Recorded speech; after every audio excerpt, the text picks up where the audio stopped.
Hello guys, कैसे हो आप सभी। उम्मीद करता हूँ आप सभी ठीक होगे। दोस्तों आज हम सीखने वाले हैं। सर आज हम क्या सीखने वाले हैं? आज हम लोग पार्ट 2 में सीखने वाले हैं features of a company. Company के फीचर्स क्या होते हैं। सर हमें दिखाई नहीं दे रहा है। ओके, क्या अभी आपको दिखाई दे रहा है? ये सर अभी हमें दिखाई दे रहा है। हम आज अब सीखने वाले हैं फीचर्स ऑफ अ कंपनी, या आप इसको कह सकते हो characteristics of a company. Features of a company या कैरेक्टरिस्टिक्स ऑफ ए कंपनी या एलिमेंट्स ऑफ ए कंपनी या essential elements of a company या काइंड्स ऑफ ए कंपनी, ठीक है ना, या नेचर ऑफ ए कंपनी। कुछ भी आ जाए, आपको यही 6 पॉइंट लिखने हैं। क्लियर? सर दोबारा बोल दीजिए। Characteristics, nature, elements, essential elements, kinds, features, कुछ भी आ जाए आपको यही आंसर लिखना है, ठीक है। Following are the essential characteristics of a company. ये कुछ इंपॉर्टेंट आपको कैरेक्टरिस्टिक्स दे रखी कंपनी की, जो कि 6 पॉइंट दे रखे हैं। बस होने को और भी काफ़ी सारे हो सकते हैं, लेकिन आपको इन 6 पॉइंट पे जरूर काम करना है। तो चलिए स्टार्ट करते हैं पहले पॉइंट के साथ। जो कंपनी होती है, कंपनी के बारे में दोस्तों मैंने आपको पार्ट 1 में सिखाया था बहुत बारीकी से कि कंपनी होती क्या है। आज हम सीखने वाले हैं कि कंपनी के फीचर क्या होते हैं। जैसे कि आप लोग जानते हो, मैंने प्रोफेसर हैने की डेफिनेशन बताई थी आप लोगों को। प्रोफेसर हैने ने क्या बोला था? Company is an artificial person. Company एक आर्टिफिशियल पर्सन है। कंपनी एक आर्टिफिशियल पर्सन है क्रिएटेड बाय लॉ, जो कि लॉ के द्वारा बनती है। हैविंग सेपरेट एंटिटी, जिसकी अलग पहचान होती है। विद अ परपेचुअल सक्सेशन, जिसकी उम्र काफी लंबी होती है, जो हजारों सालों तक चलती रहेगी जब तक कि उसको बंद ना करा दिया जाए कंपनीज एक्ट के द्वारा।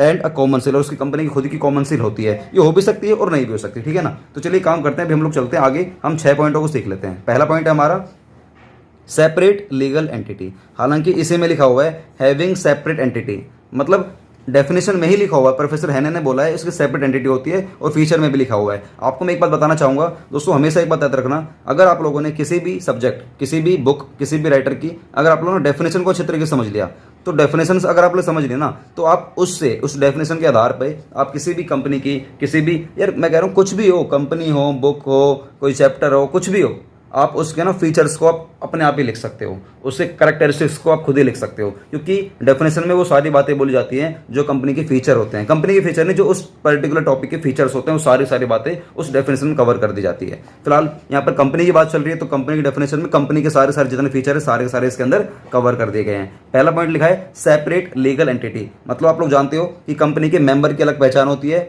और कंपनी की अलग पहचान होती है। मेंबर मतलब होता है शेयर होल्डर। कंपनी में दोस्तों याद रखना, कंपनी में हमेशा मेंबर होते हैं। कंपनी में हमेशा मेंबर होते हैं। पार्टनरशिप में हमेशा पार्टनर होते हैं। पार्टनरशिप में हमेशा पार्टनर होते हैं, कंपनी में हमेशा मेंबर होते हैं। या आप ये कह सकते हो कि कंपनी में मेंबर होते हैं या कंपनी में शेयर होल्डर होते हैं, ठीक है ना। जैसे कि separate legal entity, a company is the legal person. Company खुद एक पर्सन है, लेकिन लीगल पर्सन एक आर्टिफिशियल पर्सन है। And it's entity is quite distance, उसकी जो पहचान है वो काफी अलग होती है। And separate from its member, उसकी पहचान है उसके मेंबर से काफी ज्यादा अलग होती है। It can purchase and sell the properties in its own name.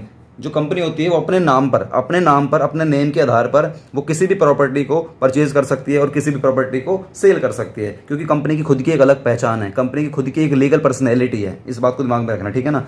Can open bank account in its own name, bank चाहे तो अपने आधार पर वो बैंक अकाउंट भी ओपन कर सकती है। बैंक अकाउंट ओपन करने के लिए एक नेचुरल पर्सन का होना जरूरी है। जैसे कि हम लोग नेचुरल हैं, आप, मैं, हम, जो भी जीवित इंसान है, वो अपने आधार पर वो अपने बैंक में, किसी भी बैंक में अकाउंट ओपन करवा सकता है। लेकिन कंपनी भी अपने ही नेम से अकाउंट ओपन करवा सकती है। कंपनी भी कोई पर्सन से कम नहीं है। कंपनी बस ये कि आर्टिफिशियल पर्सन है, एक लीगल पर्सन है। इस बात को दिमाग में रखना, ठीक है ना। वो किसी भी प्रॉपर्टी को परचेज कर सकती है, सेल कर सकती है, बैंक अकाउंट ओपन करा सकती है, और enter into contract, enter into any contract, वो किसी भी कॉन्ट्रैक्ट में एंटर भी कर सकती है, किसी से भी लेन देन कर सकती है, किसी भी कॉन्ट्रैक्ट में एंटर कर सकती है अपने नेम पर। Since a company has a legal personality distinct from that of its member, हालांकि आप लोग जानते हो कि कंपनी की अलग पर्सनैलिटी है, कंपनी के मेंबर से उसकी अलग पहचान मानी जाती है, इसीलिए a creditor of such a company can sue, sue मतलब होता है केस करना, एसयूई मतलब क्या होता है? सीयू, सीयू मतलब होता है केस करना। इसीलिए जो क्रेडिटर हैं उस कंपनी के, only sue can sue, sue मतलब केस करना, only to the company for his debts, वो अपने डेट्स के लिए सिर्फ और सिर्फ कंपनी के ऊपर केस करेंगे। And not any of its member, उसके मेंबर पर केस नहीं कर सकते। सपोज मैं आपको एग्जांपल देता हूं, मान लीजिए मेरी कोई कंपनी है, मैं आपको यहां पर दिखाने की कोशिश करता हूं।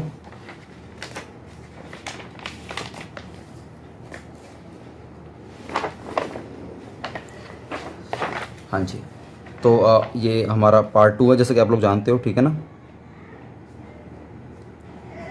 तो गाइज क्या हम लोगों ने आज पहला पॉइंट क्या पढ़ा? Separate legal entity, separate legal entity. हम लोगों ने वाला पॉइंट पढ़ा है। इसमें मोटा मोटा मतलब हम लोगों ने हालांकि सारे का सीख लिया। इसमें यही है कि कंपनी की खुद की एक लीगल पर्सनैलिटी होती है, कंपनी की खुद की एक लीगल पर्सनैलिटी होती है, लीगल पर्सनैलिटी होती है। अब होता क्या है, मान लीजिए कंपनी है, ये कंपनी है, कंपनी में कंपनी को चलाने के लिए काफ़ी सारे मेंबर होते हैं, कंपनी को चलाने के लिए काफ़ी सारे मेंबर होते हैं, ये बहुत सारे मेंबर है, कंपनी चलाने के लिए बहुत सारे मेंबर होते हैं, बहुत सारे मेंबर हैं। अल्टीमेटली देखा जाए तो ये जो मेंबर हैं, आपको बातें बताऊंगा कि ये मेंबर एक मीटिंग करते हैं जहाँ पर डिसाइड करा जाता है कि कौन हमारी कंपनी के बोर्ड ऑफ डायरेक्टर बनेगा, कंपनी के कौन बनेगा बोर्ड ऑफ डायरेक्टर बनेगा, जो इस कंपनी को अल्टीमेट चला रहे होंगे, इन सभी के आधार पर चला रहे होंगे। ठीक है ना, अभी उन सब पे बातें बात करूंगा, बस आप ये समझो। मान लीजिए इस कंपनी ने अपने नेम पर बैंक अकाउंट ओपन करवा लिया, अपने नेम पर बैंक अकाउंट ओपन करवा लिया, और ये कोई पर्सन है, इसने इस कंपनी को 1 लाख रुपए का माल दिया हुआ था, इसने 1 लाख रुपए का कंपनी को 1 लाख रुपए का उधार माल दिया हुआ था। अब बताओ, अभी लेने वाली तो कंपनी है, अब कंपनी ने अपने नाम से लिया है, कंपनी ने अपने नाम से कॉन्ट्रैक्ट में एंटर करा था। अब बताओ, अगर ये कंपनी 1 लाख रुपए इस पर्सन को, मान लीजिए इसका नाम है मोहन, अगर इसको पे नहीं करा जाता, मान लीजिए इस मोहन को अगर ये कंपनी 1 लाख रुपए वापस नहीं करती है, क्योंकि कंपनी ने मोहन से 1 लाख का माल मंगवाया था, अब कंपनी इसको पैसे वापस नहीं कर रही है, तो मुझे बताओ मोहन का मन कर रहा है स्यू करने का, स्यू मतलब होता है केस करने का मन कर रहा है अपने डेट्स के बदले में, डेट्स मतलब होता है अपने लोन के बदले में या अपने अमाउंट के बदले में, मोहन का मन कर रहा है कि मैं केस करूंगा। तो मोहन इस कंपनी पे केस करेगा या इस कंपनी के जो मेंबर है इन पे केस करेगा, बताओ। अगर ये होती पार्टनरशिप तो मोहन करता इन मेंबर के ऊपर केस, हालांकि पार्टनरशिप में ना पार्टनर होते हैं, ठीक है ना। लेकिन ये कंपनी है, तो अगर कंपनी ने कॉन्ट्रैक्ट करा है मोहन के साथ, तो फिर मोहन ना सिर्फ और सिर्फ कंपनी पे केस करेगा, इन मेंबर पे केस नहीं कर सकता। इनको हम लोग मेंबर भी बोलते हैं, इनको हम लोग शेयर होल्डर भी बोलते हैं। हालांकि शेयर होल्डर वो होता है जो कंपनी के शेयर को सब्सक्राइब करता है, सारे मेंबर शेयर होल्डर नहीं बन सकते ना भाई, जिसने कंपनी के शेयर ले रखे होंगे वो कंपनी का बन जाएगा शेयर होल्डर, वरना वो सारे मेंबर तो है ही हैं। तो गाइस बस इसमें इतना सही है। बाकी भी हम लोग ये काम करते हैं, हम लोग सेकंड पॉइंट को दोबारा से पढ़ने की कोशिश करते हैं, दोबारा से क्या, पहली बार ही पढ़ेंगे ना सेकंड पॉइंट को। सेकंड पॉइंट लिखा है परपेचुअल एग्जिस्टेंस। परपेचुअल मतलब होता है लगातार, एग्जिस्टेंस मतलब होता है इसकी पहचान, मतलब कि कंपनी लगातार चली जाएगी, कंपनी लगातार चलती जाएगी जब तक कि उसको खुद से एक लॉ के द्वारा उसको बंद ना कर दिया जाए। कौन आ रहा है कौन जा रहा है, किससे क्या फर्क पड़ रहा है, कंपनी को कोई फर्क नहीं पड़ता। जैसे कि the existence of a company is not affected by the retirement, death, lunacy, insolvency of its member. मतलब चाहे कोई पार्टनर में छोड़कर जाए, चाहे किसी की मृत्यु हो जाए, चाहे कोई मतलब ल्यूनेसी मतलब होता है पागलपन, कोई पागल वागल हो गया तो वह सीधी सी बात ना बाहर निकालना पड़ेगा उसको, वरना वो और मेंबर को पागल कर देगा। और इंसॉल्वेंसी मतलब होता है कि उस मेंबर के पास पैसा ही नहीं बचा है, वो इंसॉल्वेंट हो चुका है, तो उसको भी कंपनी से एज अ मेंबर से उसको मेंबर की लिस्ट से उसको बाहर निकालना पड़ेगा। तो कुछ भी हो जाए भाई, मैं कह रहा हूँ कि एक भी पार्टनर ना बचे, पार्टनर निकल गया, कभी अगर पार्टनर निकल जाए मेरे मुंह से तो गाइस आप लोग समझना मैं मेंबर की बात कर रहा हूँ, ठीक है ना। तो गाइस मैं ये कहना चाह रहा हूँ कि कंपनी के किसी भी मेंबर की रिटायरमेंट हो जाए, डेथ हो जाए, ल्यूनेसी मतलब पागल हो जाए, इंसॉल्वेंट मतलब उसके पास पैसा नहीं है तो इंसॉल्वेंट हो गया, कुछ भी हो जाए, तो दोस्तों कंपनी पे कोई फर्क नहीं पड़ेगा, कंपनी हमेशा चलती रहेगी। Share holders may come and share holders may go but the company goes on for ever. Share holder आते हैं, शेयर होल्डर जाते हैं, बट कंपनी चलती रहती है, सालों साल, हजारों साल, लाखों साल चलती रहेगी, जब तक कि बाउंड अप मतलब बंद ना करा दिया जाए according to the companies act 2013, जब तक कि 2013 कंपनीज एक्ट के हिसाब से उसको बंद ना करा दिया जाए। क्या बात समझ में आ रही है? ये सर बात समझ में आ गई है। उसके बाद अगला पॉइंट है लिमिटेड लायबिलिटी। कंपनी की होती है लिमिटेड लायबिलिटी मतलब होता है कि कंपनी के मेंबर की, देखो उसको समझाने के लिए ना मैं एक एग्जांपल लेता हूँ। लिमिटेड लायबिलिटी मतलब क्या होता है, देखो सेकंड पॉइंट हम लोगों ने अभी क्या पढ़ा था, परपेचुअल सक्सेशन, या आप इसको कह सकते हो परपेचुअल एग्जिस्टेंस, ठीक है ना। परपेचुअल सक्सेशन लिख लीजिए आप, या आप इसको कह सकते हो परपेचुअल एग्जिस्टेंस। दोनों का मतलब एक है। इसका मतलब है कि कंपनी फॉरएवर मतलब हमेशा चलती रहेगी, कोई आए चाहे कोई जाए उससे कंपनी को कोई फर्क नहीं पड़ता, कोई आए चाहे कोई जाए कंपनी को उससे कोई फर्क नहीं पड़ेगा। क्या बात समझ में आ रही है? ये सर बात समझ में आ रही है। चाहे किसी की रिटायरमेंट हो रही हो, चाहे किसी की डेथ हो रही हो, चाहे कोई ल्यूनेसी में चले गया हो, चाहे कोई कोई इंसॉल्वेंट हो गया हो, कोई भी हो गया हो, हमें इससे कोई फर्क नहीं पड़ता है। चाहे कोई रिटायरमेंट हो गया हो, चाहे किसी की डेथ हो गई हो, चाहे कोई ल्यूनेसी में आ गया हो, चाहे कोई इंसॉल्वेंट हो गया हो, हमें उससे कोई मतलब नहीं है, ठीक है ना। तो RDLI में कोई मतलब नहीं है, RDLI में कोई मतलब नहीं है। क्या बात याद रखोगे? ये सर बात हम याद रखेंगे। उसके बाद हमारा अगला पॉइंट है, हमारी लिमिटेड लाइबिलिटी होती है। कंपनी के जो मेंबर होते हैं जो उनकी जो लाइबिलिटी होती है लिमिटेड लाइबिलिटी होती है। सर लिमिटेड लाइबिलिटी का मतलब क्या है? लिमिटेड लाइबिलिटी का मतलब ये होता है, इसको मैं कंपेरिजन में दूंगा पार्टनरशिप के हिसाब से।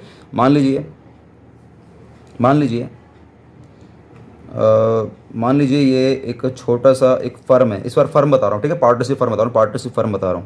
और फर्म ने किसी पर्सन से, फर्म का कोई क्रेडिटर है, उससे 50,000 रुपये का उधार मान लिया था। और फर्म के अंदर 4 लोग काम करते हैं, ABCD, उनका रेशियो क्या है छोड़ो।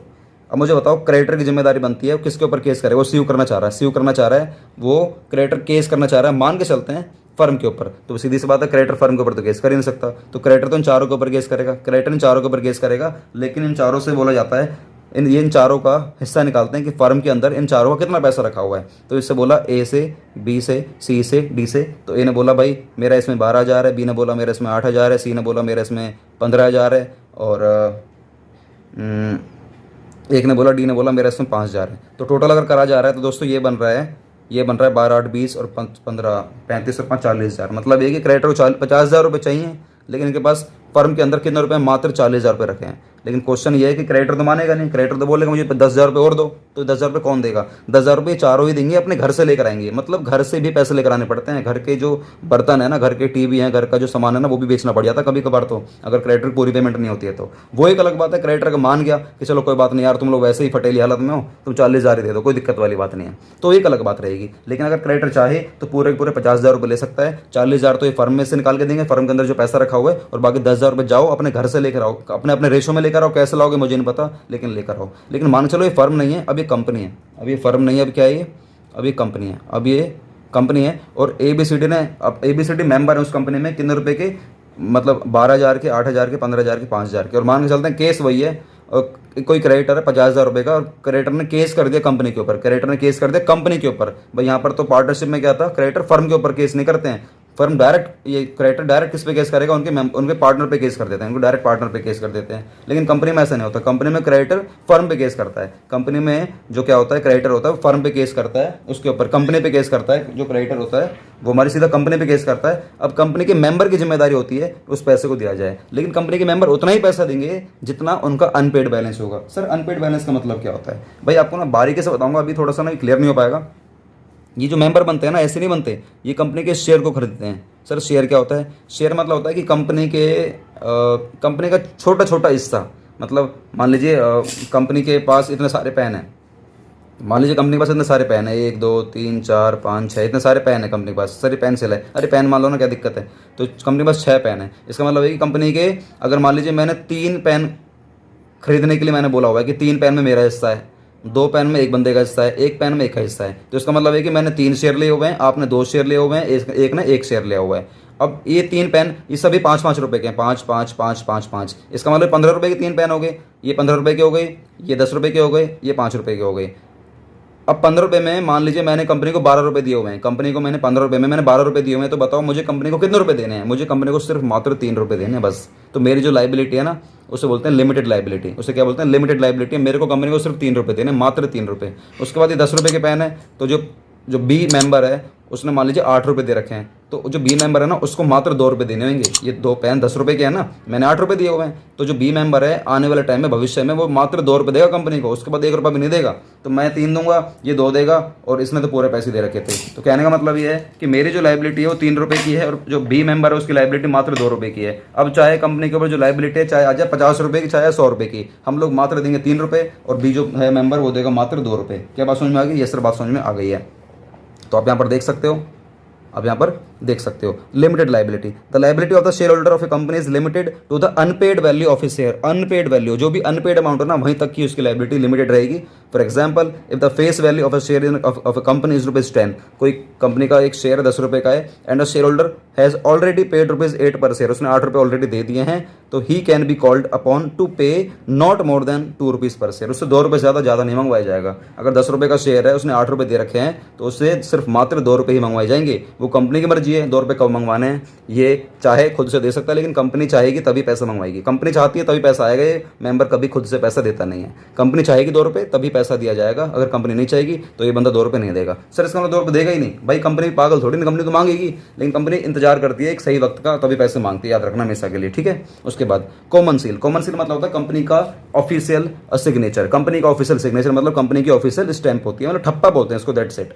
अ कंपनी में और may not maintain a common seal. Company चाहे तो कंपनी अपनी कॉमन सील बना सकती है और चाहे तो नहीं भी बना सकती है। नॉर्मल उसके जो मेंबर है वो साइन कर सकते हैं, मेंबर नहीं करते हैं, हालांकि बोर्ड ऑफ डायरेक्टर जो होते हैं कंपनी के वो साइन करते हैं। सर ये क्या होता है बोर्ड ऑफ डायरेक्टर, बाद में बताऊंगा, बस याद रखना।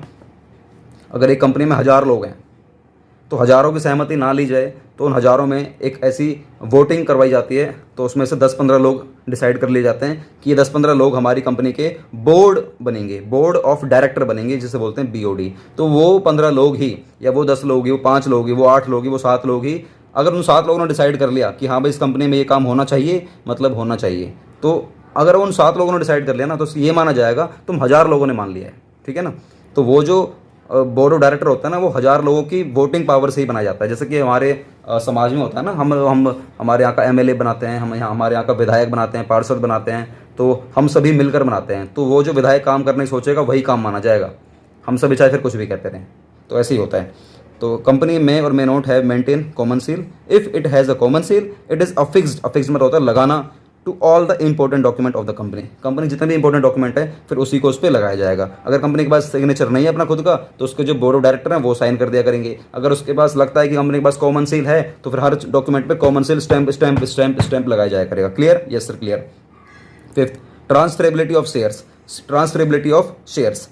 कंपनी के पास जो ये शेयर्स थे, कंपनी के पास जो ये शेयर्स थे, कंपनी इनको ट्रांसफ़र कर सकती है। मतलब ये कि मैंने मेरी कंपनी के 3 शेयर लिए हुए हैं और कोई B मेंबर है उसने मेरी कंपनी के 2 शेयर लिए हुए हैं, ठीक है ना, और एक ने 1 शेयर लिया हुआ है। तो ये कंपनी जो शेयर है ना दोस्तों, ये ट्रांसफरेबल नेचर के होते हैं। ट्रांसफरेबल नेचर के होते हैं मतलब कोई भी कहीं भी ट्रांसफर कर सकता है। मैंने आज ये 3 शेयर लिए हुए हैं, मुझे लग रहा है कि मेरी कंपनी, जिस कंपनी में मैंने 3 शेयर में पैसा लगा रखा है ना, वो कंपनी का शेयर गिर सकता है, मुझे ऐसा लग रहा है। तो मैं अपनी कंपनी के शेयर को, जिस भी कंपनी में मैंने पैसा लगा रखा है, मैं उस शेयर को किसी और के नाम पर कर दूंगा और उससे पैसा ले लूंगा और ये शेयर उसके नाम पर ट्रांसफर कर दूंगा।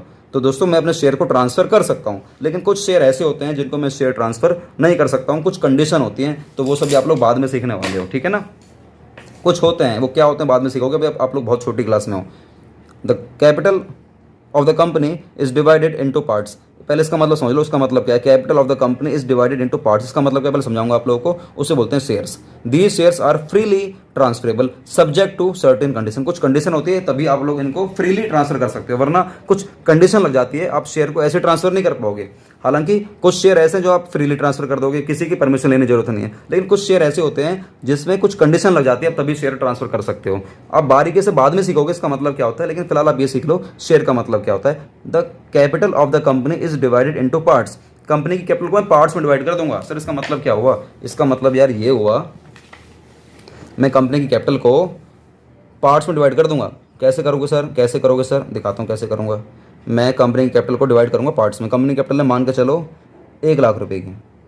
हम सभी मेंबरों ने मिलकर 1 लाख रुपए की कंपनी बनाई। 1 लाख रुपए की कंपनी है और कंपनी का एक पेन 10 रुपये का है। कंपनी का एक पेन 10 रुपये का है। तो मुझे बताओ कंपनी के पास कितने नंबर ऑफ पेन्स हैं? तो सर कंपनी के पास है नंबर ऑफ पेन्स 10,000। तो इसका मतलब है कि 10,000 कंपनी के पास पेन है। वो पेन का मतलब पता क्या होता है? यही होता है नंबर ऑफ शेयर, कि कंपनी के पास कितने शेयर हैं, कंपनी के पास कितने शेयर हैं। अब मार्केट में बहुत सारे लोग खड़े होते हैं, अब इन सबकी नज़र रहती है इतने शेयर पे, 10,000 शेयर पर। अब भाई तुम लोग अपनी औकात के हिसाब से अपने शेयर परचेज कर लो। अब सारे 10,000 शेयर एक ही बंदा थोड़ा ना ले लेगा भाई, अलग अलग दिए जाते हैं। इसने मान लीजिए इस कंपनी के ले लिए 10 शेयर कितने रुपए का लेगा बताओ? एक शेयर 10 रुपये का है। इसे बोलते हैं फेस वैल्यू। क्या बोलते हैं इसको? फेस वैल्यू बोलते हैं। और ये मेरे नंबर ऑफ शेयर हैं, ये मेरे क्या है? नंबर ऑफ शेयर हैं। ये मेरे नंबर ऑफ शेयर्स हैं। क्या बात समझ में आ रही है? ये मेरे नंबर ऑफ शेयर है, मतलब इतने सारे शेयर हैं और एक शेयर 10 रुपये का है। और मुझे इस कंपनी के 10 शेयर लेने हैं। 10 शेयर लेना 10 रुपये का एक है, इसका मतलब है कि मुझे उस कंपनी को फिर 100 रुपये देने पड़ेंगे। ऐसे ही ये बी मेंबर है, बी कह रहा है मुझे इस कंपनी के 45 शेयर लेने, 45 शेयर, तो भाई 45 शेयर ले ले, एक शेयर 10 रुपये का है, तो उसका मतलब तेरे को 450 रुपये देने पड़ेंगे। ये सी मेंबर है, ये थोड़ा सा धनवान है, काफ़ी ज़्यादा पैसा इसके पास, इसको लगता है कि कंपनी का शेयर आगे जाएगा जाएगा, आगे रेट बढ़ेगा, इसका आगे रेट बढ़ेगा। तो सी मेंबर ने इस कंपनी के 800 शेयर ले लिए, 800 शेयर ले लिए, 800 शेयर ले लिए, 10 रुपये का एक शेयर है, इसका मतलब है कि 8,000 रुपये का शेयर ले लिए दोस्तों, 8,000 रुपये का शेयर ले लिए। हालांकि कंपनी इतने सारे शेयर अकेले इस बंदे को देगी नहीं देगी, वो कंपनी के ऊपर होता है। तो गाइस समझ में आ गया, इसे बोलते हैं ट्रांसफरेबिलिटी ऑफ शेयर और इसे बोलते हैं शेयर। शेयर मतलब होता है कि कंपनी की जितने भी टोटल कैपिटल है उसको मैं डिवाइड कर दूंगा, उसके फेस वैल्यू से निकल कर आ जाएगा टोटल नंबर ऑफ शेयर। ठीक है, उसके बाद एक पॉइंट रह गया बस, बहुत बारीकी से दोस्तों थ्योरी करा रहा हूँ, तो आप लोग चिंता मत करो, इतनी बारीकी से करा रहा हूँ कि आप जिंदगी में कोई मार नहीं खा सकते हो। ठीक है, उसके बाद अगला पॉइंट है separation of management from ownership. याद रखना, कंपनी की जो मैनेजमेंट होती है ना, वो उसकी ओनरशिप से अलग होती है। सर क्या होता है इसका मतलब, देखिए, shareholders are the true owners of a company. Ultimate owner कौन होते हैं, कंपनी के ऑनर कौन होते हैं, आपसे कभी क्वेश्चन कर लिया जाए 1 नंबर में, आप बोलना shareholder. Shareholders are the true owners of a company. Company की अल्टीमेट जो मालिक होता है ना, वो शेयर होल्डर लोग होती हैं, शेयर होल्डर लोग ही होते हैं। But usually the number of share holder is quite large. हालांकि कंपनी में बहुत सारे शेयर होल्डर होते हैं, बहुत सारे शेयर होल्डर होते हैं, and as such it is neither possible nor desirable for each member to take part in the day to day management of the company. इसलिए सभी को ये बोला जाए कि तुम सभी के सभी हमारे मैनेजमेंट में पार्टिसिपेट करो, भाई ये पॉसिबल नहीं है, और ना ही ये डिजायरेबल है, ना तो ये पॉसिबल है ना ही ये डिजायरेबल है। मतलब कि सभी लोगों से बोला जाए कि यार कंपनी में छोटी सी मीटिंग हो रही है और कंपनी के पास मान के चलो 10 करोड़ रुपए की कैपिटल है और एक शेयर 10 रुपए का है, तो कंपनी के पास 1 करोड़ शेयर हो गए, और 1 करोड़ शेयर को खरीदने के लिए 10,000 लोग हैं, 10,000 लोग हैं दोस्तों। अब छोटा सा डिसीजन लेना है, तो क्या 10,000 लोगों से बोला जाएगा आओ तुम सभी हमारी मीटिंग में आ जाओ? 10,000 लोग कहाँ से आएंगे भाई, उनको कहाँ पर इकट्ठा करेंगे, कितने जगह बड़ी बुक करनी पड़ेगी, कितना सारा खर्चा करना पड़ेगा, उतनी सारी सीट्स बुक करनी पड़ेगी, कितना सारा पानी का खर्चा करना पड़ेगा, खिलाने का खर्चा करना पड़ेगा। छोटा सा फैसला लेना, बस वो फैसला ये लेना है कि मतलब हम एक नए मेंबर को मेंबर ऐड करें या नहीं करें। अरे भैया ऐसा नहीं होता, ऐसा नहीं होता। तो गाइस उस केस में क्या करा जाता है, इतने सारे नंबर ऑफ शेयर होल्डर को ना बुला कर ना, हम बुलाते हैं बोर्ड ऑफ डायरेक्टर को। हम लोग इसको बुलाते हैं बोर्ड ऑफ डायरेक्टर को। ये जो बोर्ड ऑफ डायरेक्टर होते हैं दोस्तों, ये कंपनी के जितने सारे शेयर होल्डर लोग होते हैं ना, इतने सारे शेयर होल्डर लोग होते हैं, 10,000 लोग होते हैं, यही लोग सिलेक्ट करते हैं कंपनी के सिलेक्टेड, कुछ सिलेक्ट करते हैं 8, 10, 12, 15 लोग सिलेक्ट करते हैं, वो बनते हैं हमारी कंपनी के बोर्ड ऑफ डायरेक्टर। जो ये डिसाइड कर देंगे वही माना जाएगा 10,000 लोगों ने बात मान ली, ठीक है ना। Therefore the company is managed by a board of director elected मतलब selected by shareholder, selected by shareholder. समझाने की कोशिश करता हूं इसको एक बार और। आप यहां पर देखिए, मतलब मैं आपको पेज खैर क्या बर्बाद करूं, आपको मैं मोटा मोटा समझा देता हूं कि मोटा मोटा ये है दोस्तों कि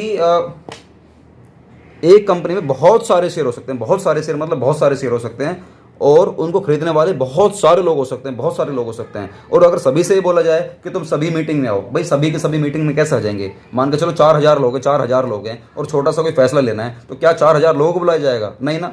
अरे 4-5 लोगों को बुला लो, वही मतलब जो कह देंगे, ये मान के चले ना 4,000 लोगों ने बात मान ली। पर वो 4-5 लोग कौन होते हैं? वो 4-5 लोग होते हैं बोर्ड ऑफ डायरेक्टर। सर ये कैसे बनते हैं? कंपनी की एक वोट करवाई जाती है, वोट पावर डाली जाती है उन 4,000 लोगों की। उन 4,000 लोगों में बोला जाता है कि तुम्हें इन 15-20 लोगों का नाम लेना है, तुम लोग जिसका नाम ले लोगे, जिसकी ज़्यादा वोटिंग आ रही होगी, हम लोग उसको कंपनी का बनाएंगे बोर्ड ऑफ डायरेक्टर। या कंपनी के अलग अलग नॉर्म्स होते हैं, वो अपने हिसाब से डिसाइड करते हैं कि हमें कंपनी का डायरेक्टर किस तरीके से बनाना है, वो अलग अलग तरीके भी हो सकते हैं, ठीक है ना। तो कहने का मतलब ये, जो बोर्ड ऑफ डायरेक्टर होते हैं वो उन 4-5 हज़ार लोगों में से ही बनते हैं, या 4-5 हज़ार हो, 10,000 हो, 1,000 हो, 1 लाख हो, कितने भी मेंबर हो सकते हैं। उन शेयर होल्डर में से ही इकट्ठे होकर, उन जो बहुत सारे शेयर होल्डर है ना जिन्होंने कंपनी के शेयर परचेज कर रखे हैं, उन शेयर होल्डर में से ही हम कुछ मेंबर निकालते हैं। वो मेंबर ही हमारी कंपनी का क्या बनते हैं? बोर्ड ऑफ डायरेक्टर बनते हैं, जिनके आधार पर ये कंपनी के सारे फैसले लिए जाते हैं। इसलिए बोला गया है कि उसकी मैनेजमेंट अलग है और उसकी ओनरशिप अलग है। मैनेजमेंट अलग है, ओनरशिप अलग है, क्योंकि जो 4, 5, 7, 8 लोग हैं ना, उन्होंने भी कंपनी के साथ शेयर वगैरह खरीद रखे होते हैं, उन्होंने भी कंपनी के शेयर खरीद रखे होते हैं।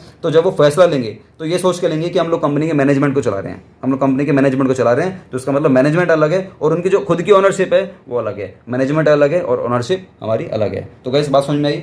मैंने बहुत बारीकी से थ्योरी कराने की कोशिश करी है, कोई बात नहीं, जिंदगी भर आपकी ज़िंदगी भर काम आएगी। जिंदगी भर मतलब है कि BCom करो, MCom करो, CA करो, CS करो, CMA करो। दोस्तों मैंने पहले ही बोल दिया है, मैं उन बच्चों के लिए वीडियो बना ही रहा हूँ, उनके लिए नहीं बना रहा हूँ जो ये कहते हैं कि यार सर आप फटाफट से करा दो। नहीं भैया, मेरी वीडियो छोड़ जाया करो। अगर आपको सच में आगे जाकर एक्सपर्ट बनना है अकाउंट में, तभी आप हमारी वीडियो को झेला करो, सीधी सी बात है। और दोस्तों आप लोगों से एक बात बोलना चाहता हूँ अगर आप लोग हमारे व्हाट्सएप ग्रुप में जुड़ना चाहते हो तो हमारे फटाफट से व्हाट्सएप ग्रुप में आ जाओ। व्हाट्सएप ग्रुप में जुड़ने के लिए दोस्तों आपको क्या करना होगा, आप मुझे व्हाट्सएप पर हाई करके भेज दो मेरे नंबर पर, हम आपको ग्रुप में ऐड कर लेंगे। लेकिन वो दोस्तों नॉर्मल ग्रुप होगा जहाँ पर आपको सिर्फ लिंक्स दिए जाया करेंगे या कोई भी हमारी अनाउंसमेंट होगी आपको चल जाया करेगी पता। लेकिन अगर आप लोग चाहते हो पूरे साल भर का आपको सारा का सारा मटेरियल दिया जाए, आपको नोटबुक दी जाए, आपको मीन्स क्वेश्चन वगैरह दिए जाए, आपको पूरा सपोर्ट दिया जाए, आपको कॉलिंग सपोर्ट दिया जाए, आपको व्हाट्सएप सपोर्ट दिया जाए, आपको नोट्स की फैसिलिटी दी जाए, है ना, आपके ऊपर नज़र बनाए रखी जाए, तो दोस्त गाइस आपको छोटा सा अमाउंट पे करना होगा, बहुत छोटा सा अमाउंट पे करना होगा। उसके लिए आप हमारे नंबर पे कॉल कर सकते हो, हमारे काउंसलर से बात करो, पूछो कि हमें विनोद सिंगला सर के